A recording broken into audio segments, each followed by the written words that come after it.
En la despiadada arena del poder, una sola traición puede destrozar tanto el trono como el corazón. La cavernosa rotonda del Capitolio Estatal tembló con aplausos cuando Antonia Ruiz se dirigió al atril. Su vestido rojo entallado, un faro de confianza, sus tacones repiqueteaban contra el mármol pulido como el mazo de un juez. Sentados frente a ella, la prensa encendió las cámaras, los senadores murmuraron su aprobación y los electores se inclinaron hacia adelante, ávidos de las palabras que esta estrella en ascenso pronunciaría. Inhaló, saboreando el momento que había construido desde la infancia. La hija de primera generación del este de Los Ángeles, que se abrió camino en la Facultad de Derecho de Stanford, que había defendido la reforma educativa, el acceso a la atención médica y los derechos de las mujeres en todo el estado. Cada paso en su ascenso había sido calculado, cada discurso perfeccionado, cada decepción sepultada bajo el impulso de su talento. En la primera fila se sentaba Daniel Ruiz, su esposo desde hacía 12 años, sonriendo como si fuera el principal beneficiario de su éxito. Sus anchos hombros llenaban la silla detrás de la placa de su campaña. A su lado, Isabel, su hija de 16 años, sostenía un programa. Sus oscuros rizos se mecían al tiempo que asentía con admiración. Mateo, de 14 años, se removía en su asiento. La energía incansable de la generación más joven era un testimonio viviente del legado familiar que Antonia había tejido. Su primera frase llenó la cúpula. Compatriotas californianos, hoy nos encontramos al borde de la historia. Hizo una pausa para causar efecto, apenas consciente de la sonrisa que se extendía por su rostro. Sin embargo, tras bambalinas, una corriente de temor la recorría. Hacía 2 horas, su director de comunicaciones le había enviado un escueto mensaje. Tenemos un problema. Llámame lo antes posible. Y la vista previa de la imagen, la foto policial de Daniel, flanqueado por detectives con rostro severo. Sin embargo, allí, bajo la estatua ecuestre de Lincoln en el Capitolio, tuvo que proyectar calma. Su dedo rozó el micrófono de marfil, alzó la voz. Un futuro definido por la oportunidad, la justicia y la integridad inquebrantable. Los aplausos atronaron. Al concluir, «Gracias, y que avancemos juntos». Un susurro de su asistente le aceleró el corazón. Su esposo, arrestado. El último aplauso resonó en la sala mientras las piernas de Antonia se entumecían.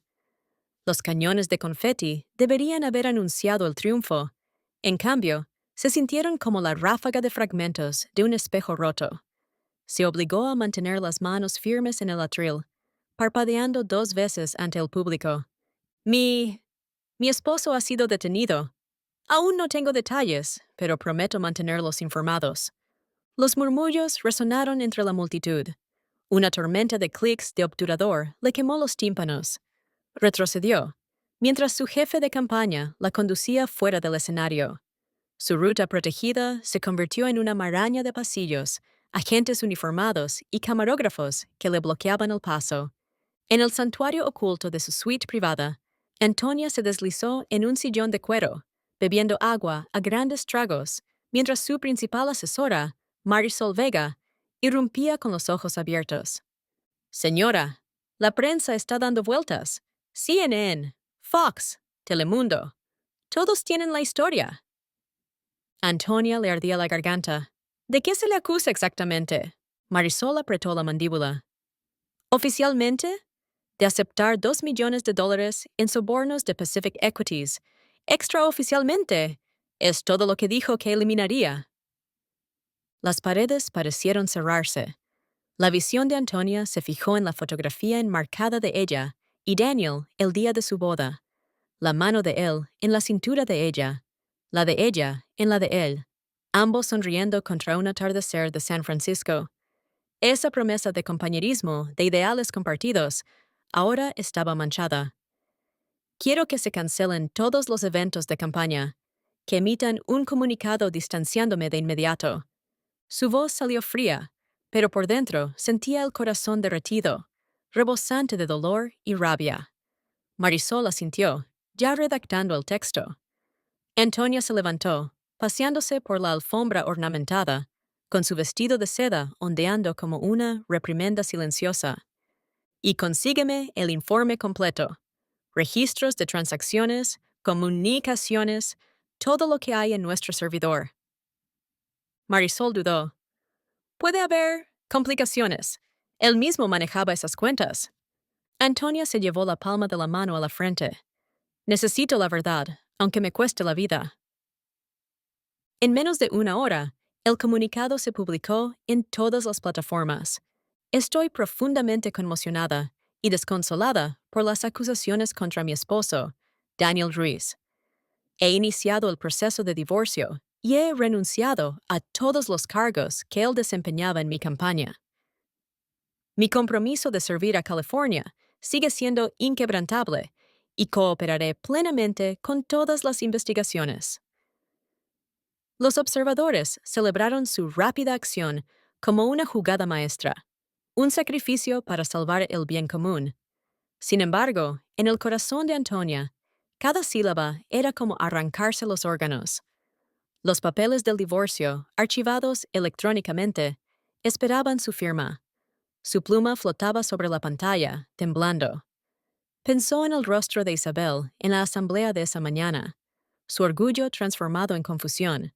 La confusión de Mateo. ¿Podría salvar a sus hijos de este atolladero? ¿O su sacrificio solo ahondaría sus cicatrices? La oscuridad envolvió la mansión cuando regresó a casa, a los pasillos vacíos. Las cámaras de seguridad proyectaban destellos verdes sobre los suelos de mármol. Encontró a Daniel solo en el estudio, encadenado a un escritorio, rodeado de abogados.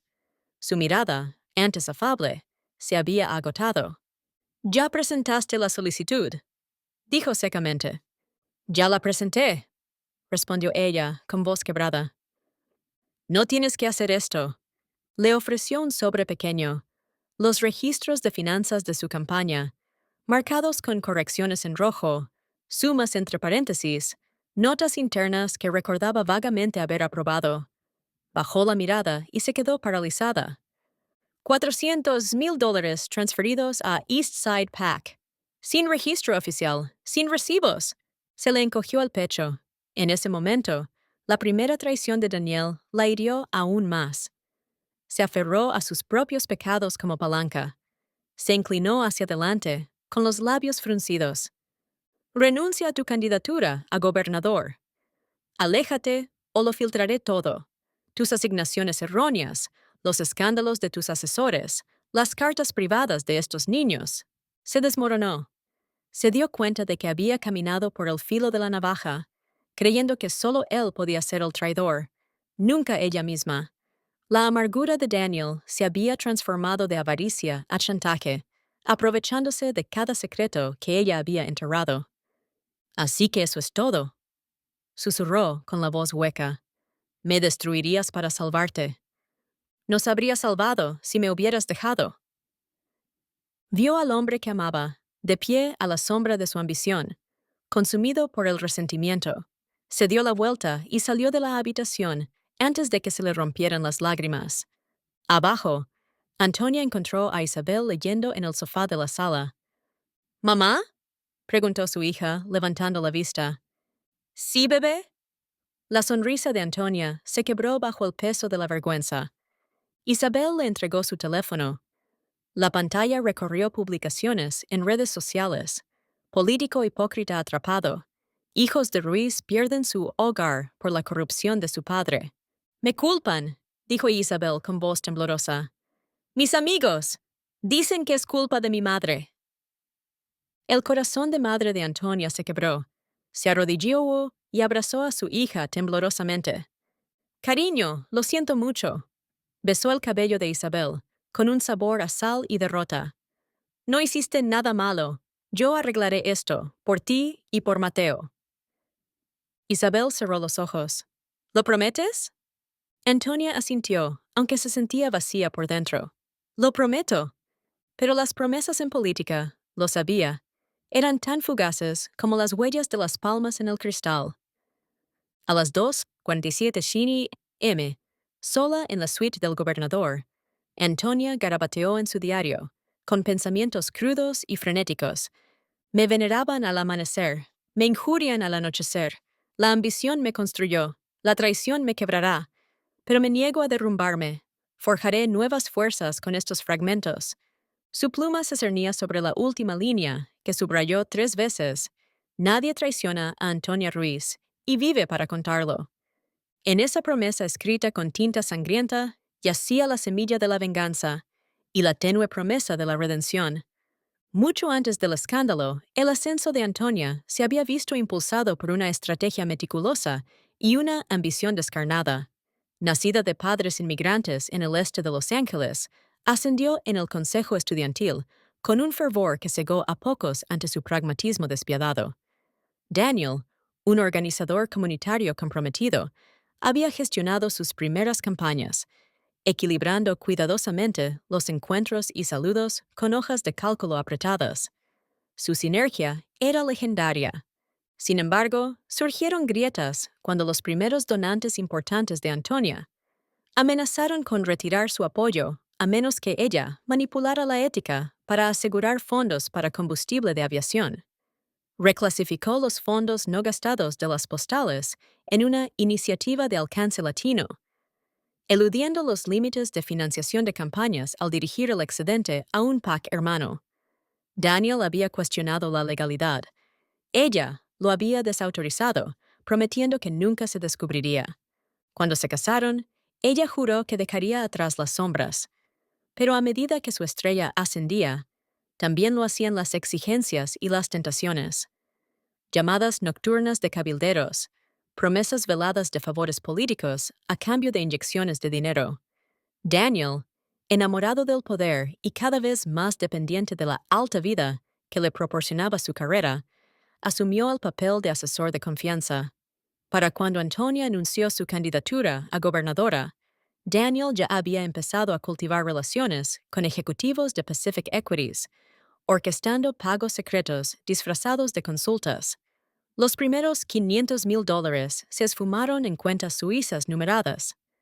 La confianza de Antonia en él la cegó ante las partidas fantasma de sus propios presupuestos. Cuando llegaron citaciones federales, imágenes de la firma de Daniel en transferencias bancarias clandestinas, su mundo se derrumbó.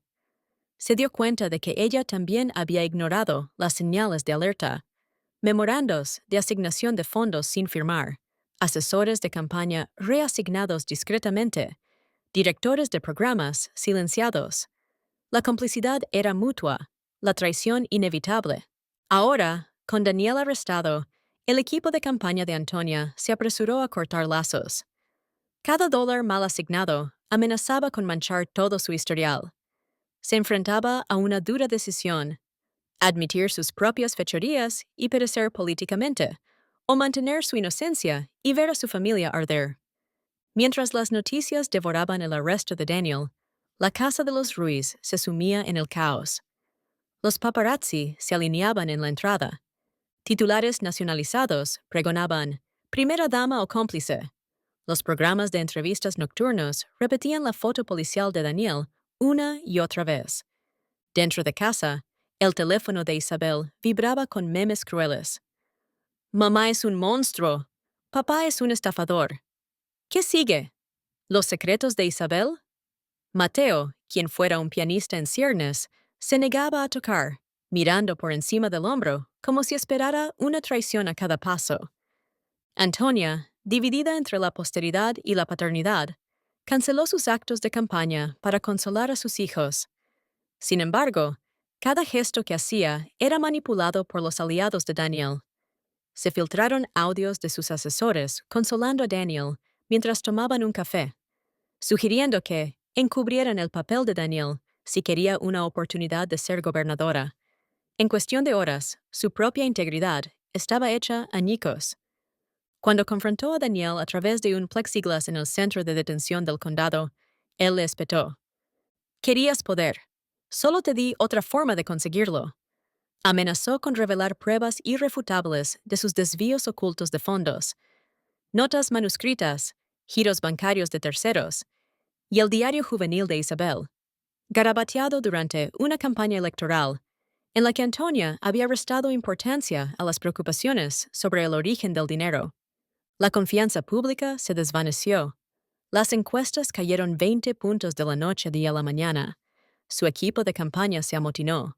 2 renuncias, 3 degradaciones, un artículo de opinión anónimo en el Sacramento Tribune acusándola de quiebra ética. Antonia sintió que los muros se cerraban. Todos los perros de ataque de la derecha ladraban por su cabeza. Pero la venganza de Daniel solo había comenzado. Regresó a la corte con una táctica de tierra arrasada: filtrar las entradas del diario privado de Isabel. Esperanzas, dudas, vergüenzas adolescentes, a la prensa sensacionalista. Bajo el titular Hija adolescente angustiada revela secretos, el mundo se quedó boquiabierto ante los momentos más vulnerables de una adolescente.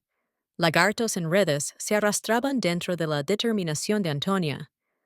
A pesar de su furia, Antonia encontró pocos recursos. La primera enmienda protegía a la prensa. Los expertos en leyes de campaña se enfrentaban por las leyes de privacidad y los troles de las redes sociales rugían sin control. Cada filtración era un puñal más. Sus hijos se convirtieron en rehenes de una guerra que ella nunca quiso librar. En las semanas siguientes, la apariencia de respetabilidad de la familia Ruiz se desvaneció.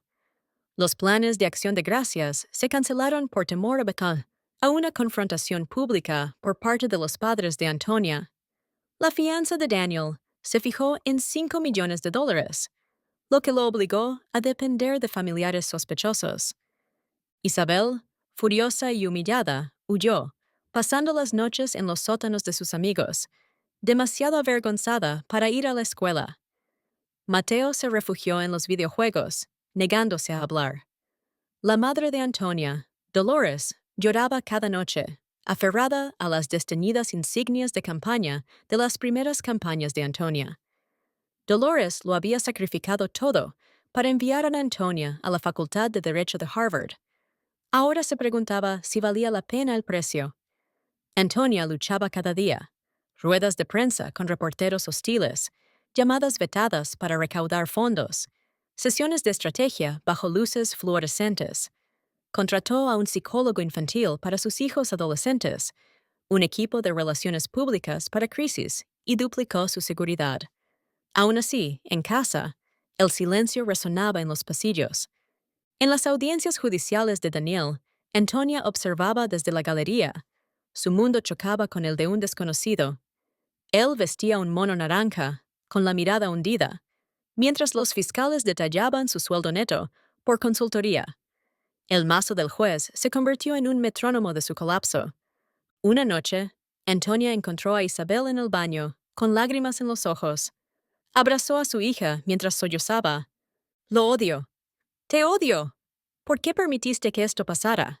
Antonia le besó el pelo, con el corazón roto. «Lo siento mucho, cariño. Te prometo que, pase lo que pase, te protegeré». Pero sabía que las promesas eran frágiles en medio de la tormenta del escándalo. Derrotada, pero no destruida, Antonia contactó al congresista Marco Díaz, su más feroz rival político. En público, eran adversarios. En privado, ambos hombres habían perdido a familiares queridos por la corrupción. La propia hermana de Díaz, concejala municipal, había sido descubierta recibiendo dinero sucio de la misma Pacific Equities. Durante cenas clandestinas en restaurantes filipinos con poca luz cerca de la calle J, forjaron la Operación Fénix, una investigación conjunta sobre la red de la firma de cabildeo. El equipo de Díaz revisó minuciosamente los archivos del Comité de Acción Política, PAC, los registros de empresas fantasma y las transferencias ocultas. Antonia aprovechó su poder de citación legislativa para acceder a los registros bancarios. Su alianza era inestable, la confianza frágil, pero impulsada por una venganza común. En cuestión de semanas, el expediente Fénix detallaba una red de sobornos, jueces que dictaron decisiones favorables de zonificación, senadores estatales que bloquearon proyectos de ley de supervisión, alcaldes que agilizaron los permisos de construcción. Cada diapositiva reveladora de la presentación de PowerPoint demostraba la magnitud de la corrupción. Celebraron una rueda de prensa privada para destacados periodistas de investigación. Las filtraciones del expediente al Sacramento Bee se publicaron bajo el título Red de Corrupción Estatal Expuesta. Siguieron acusaciones formales, 5 arrestos en Palo Alto, 2 en San Francisco y 1 en Sacramento. Los aliados de Daniel se encontraron esposados. El director ejecutivo de la firma de cabildeo huyó del país. Antonia subió al escenario en la rueda de prensa, con voz firme, pero esta es la prueba de que nadie, ni siquiera los más cercanos, está por encima de la ley. Hoy restauramos la fe en nuestras instituciones. El público respondió con cautelosos elogios.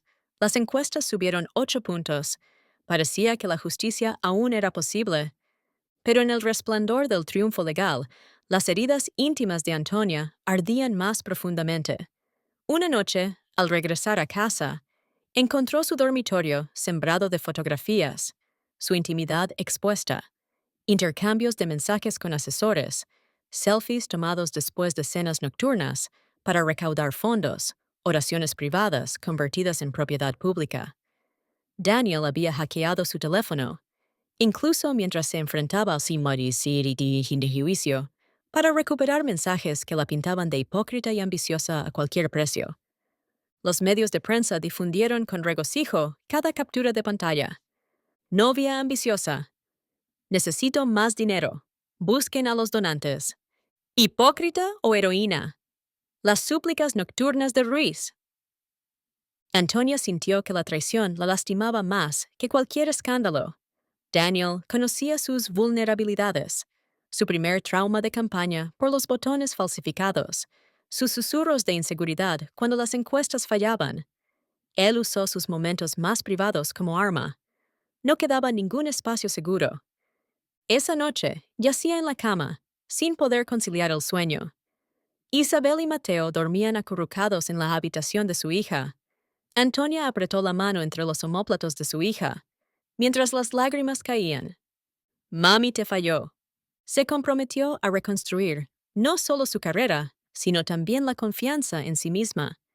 Escribió una carta al colegio de sus hijos, total transparencia sobre el hackeo, una sincera disculpa por haberlos involucrado en el escándalo y la promesa de compartir solo la verdad de ahora en adelante. A la mañana siguiente, se dirigió a la prensa. He cometido errores, he ocultado verdades. Prometo honestidad ahora, no más secretos. Fue una táctica descarada. Los periodistas tomaron fotos de sus ojos hinchados, pero al salir las palabras de su boca, Antonia sintió un destello de empoderamiento. La confesión era su nueva armadura. Alentada por el éxito inicial de la Operación Fénix y su propio arrepentimiento público, Antonia se lanzó con todas sus fuerzas contra el Comité de Ética del Senado Estatal, convocando una audiencia que sacudiría los cimientos mismos de su partido. La senadora, Grace Kim, supervisó los procedimientos, pero cuando surgieron pruebas de las reuniones ocultas de Kim con cabilderos, la fachada de virtud bipartidista se derrumbó. En la audiencia, un gráfico tras otro mostraba cenas indebidas para recaudar fondos, contribuciones de $500,000 a cambio de una legislación de supervisión estancada. Antonia, antes acusada, ahora se sentaba en la mesa de testigos para detallar cada caso bajo juramento. Llamó a Thomas Vu, un ex asesor entre lágrimas que testificó haber orquestado favores políticos para obtener apoyo de campaña. Llamó a Lorraine Hayes, quien confesó haber aceptado viajes de lujo de cabilderos. Incluso la senadora Kim vio sus comunicaciones privadas filtradas y la puerta de su oficina sellada. La sala de audiencias se convirtió en un carnaval de confesiones. Los periodistas tuitearon en vivo cada revelación. Última hora. El senador Hayes admite haber participado en un retiro empapado en vino pagado por grupos de presión. Se filtraron los correos electrónicos secretos de la líder del Senado Kim. Al final del día, todo el liderazgo del partido estaba hecho trizas. El partido de Antonia, la misma plataforma que ella había defendido para la transparencia, quedó al descubierto como una farsa. Su objetivo había sido limpiar su nombre. En cambio, había derrocado a su propia familia política. Posteriormente, Antonia se enfrentó a los votantes en un ayuntamiento estatal. El telón de fondo, el auditorio de la escuela de sus hijos, con asientos llenos de electores. Subió al escenario, flanqueada por Marco Díaz, su improbable aliado. Esta lucha nunca se trató solo de mí, comenzó con la voz resonante. Se trata de renovar la fe en el gobierno, de demostrar que el poder siempre debe rendir cuentas al pueblo. Cuando el público estalló en aplausos, vio en sus rostros un reflejo de su propia esperanza maltrecha. Isabel y Mateo se sentaron en primera fila, ya no avergonzados, sino orgullosos. Antonia sintió una oleada de conexión genuina. Más tarde, en un modesto restaurante cerca del Capitolio, compartió batidos con su familia. El nombre de Daniel nunca fue mencionado. Ella y sus hijos rieron de viejos chistes familiares. Por primera vez en meses, Antonia se sintió completa. A pesar de sus victorias personales, la candidatura de Antonia a la gobernación seguía en peligro. Las encuestas la mostraban empatada con una oponente conservadora, Linda Chang, quien había disfrutado del escándalo de Antonia. Los estrategas de campaña le propusieron una imagen más estéril, pero Antonia se negó. Recorrió el barrio chino escuchando a personas mayores, visitó escuelas del centro de la ciudad y ofreció sesiones de preguntas y respuestas en vivo, su propia versión de autenticidad radical. La noche de las elecciones, se dirigió al Estado desde las escaleras del Capitolio. Esta campaña se basó en errores y redención. Esta noche decidiremos si confiamos en la humanidad imperfecta o silenciamos las voces honestas entre nosotros. A medida que se anunciaban los resultados, 51.2% contra 48.8%, la multitud estalló en cólera. La victoria de Antonia fue ajustada pero decisiva. Las lágrimas corrían por su rostro mientras abrazaba a Isabel y Mateo. Meses después de asumir el cargo de gobernadora, Antonia se instaló en un modesto rincón, oficina con vista al puente Golden Gate. Colocó sobre su escritorio 2 fichas de Quede, regalos de Marco Díaz y Lorraine Hayes, símbolos de su camino desde la traición hasta la administración. Isabel prosperó en su primer año de universidad. Las entradas para los recitales de piano de Mateo se agotaron. En momentos privados, Antonia se sentaba con sus hijos a tomar el té, leyendo las nuevas entradas del diario de Isabela, más felices. Escribió una carta a Daniel, sin enviar, diciéndole que lo perdonaba, pero que nunca podría olvidarlo. Ambos pagamos el precio del poder, escribió. Luego quemó la carta en la chimenea de su oficina. Las cenizas flotaban como una absolución final. De pie en el balcón del gobernador, Antonia contempló la ciudad a la que se había comprometido a servir. Las cicatrices de la traición permanecían, grabadas en sus huesos. Pero a su paso, forjó un nuevo legado, uno de transparencia, resiliencia y el conocimiento, duramente ganado, de que la justicia, atenuada por la misericordia, no solo podía recuperar el poder, sino también restaurar los lazos rotos de la familia y la fe en el gobierno.